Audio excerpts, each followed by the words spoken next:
Hey everybody, this is EJ from Paranaque and you're listening to Think Before You Click by EJ Lladones podcast, the show that tackles about today's generation on different social issues, self-development, and many more.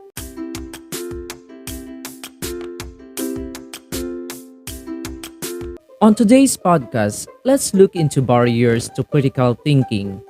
As we previously talked about in reading Dennis Korn's discussion on critical thinking and why it seems so hard for us to think critically all the time, or even only when we need to.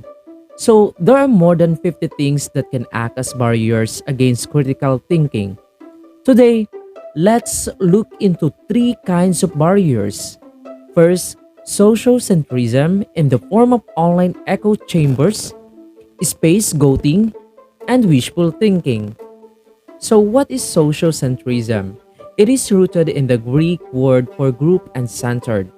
It implies a bubble or echo chamber in which the ideas of dominant voices are reinforced and never challenged. So, these groups are strongly insulated and distrustful towards outside information. These echo chambers are proliferous in real life in isolated rural communities. But they have a digital counterpart on the internet, often right-wing web pages that disseminate skewed views of current politics and world events. You see, this in support of certain political candidates refusing to accept valid criticism of their candidate. So, psychology has an explanation for this. According to Ashakumar and Associates, found in their research entitled Censoring Political Opposition Online, who does it and why that political stance becomes part of person's identity and can skew their judgment. It creates a nigh impenetrable barrier against outside information, contrary to their beliefs.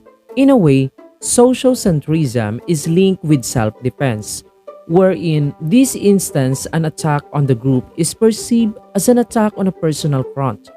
And this clouds judgment and makes people respond emotionally.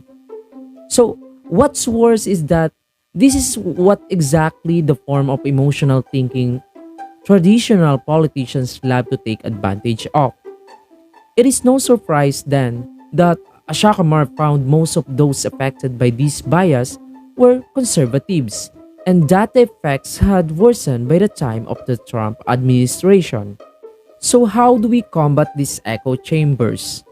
Nothing high tech, just a slow and painful process of snapping back to reality. Help friends and family to break out of the chambers by weaning them from the extremist sources and switching to moderate media like Newsweek or Christian Science Monitor. You can also break out by stopping the personalization algorithms on social media, which will literally show you what you want to see and shut out contrary views of facts. Alright, so now we are on the second type of barrier we're going to discuss today, and that is scapegoating. This is a very interesting term which dates back to the scapegoat in the book of Leviticus, a ritual where ancient Jews would put their hands on a goat and set it up into the wilderness, supposedly taking their sins away with them. So, in a modern slang, a scapegoat is a special type of strawman, a grotesque caricature of an individual or group echoed by another group of to enable them to pin all the blame on their target. So, probably the most infamous scapegoats in history are the Jews themselves, who have been blamed for everything from that's the crop failures, to economic disasters.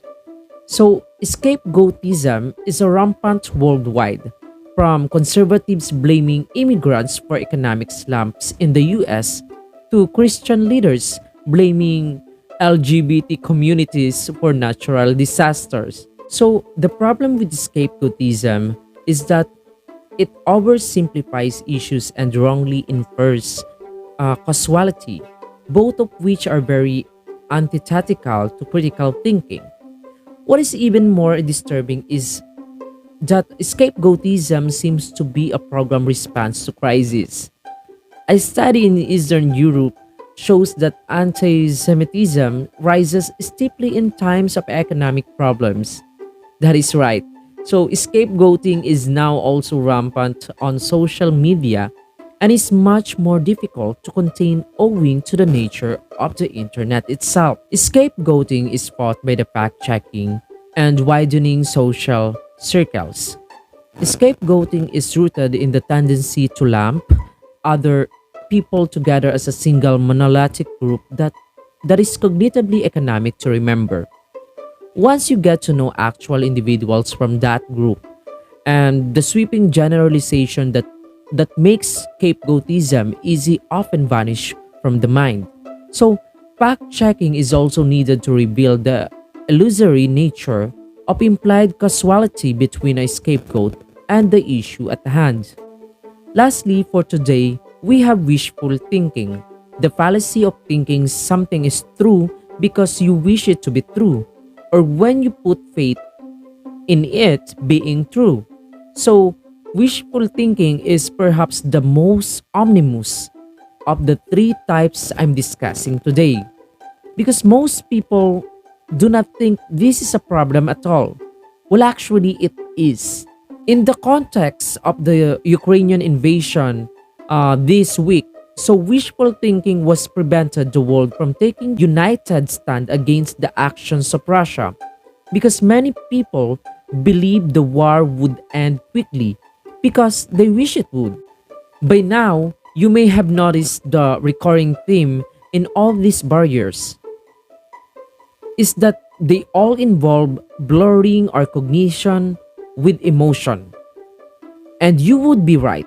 By bringing the subjective into the realm of the objective, we can fall out of critical thinking and into more easy models of thinking, letting others think for you, or worse, not thinking at all.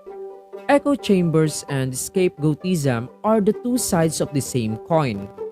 Reducing arguments into us versus them, statements that rile up the emotions of a group of people towards another group of people. So, wishful thinking, on the other hand, ascribes to feelings the same primacy, if not higher, as fact, causing people to make illogical decisions based on the fallacy that beliefs are as good as facts.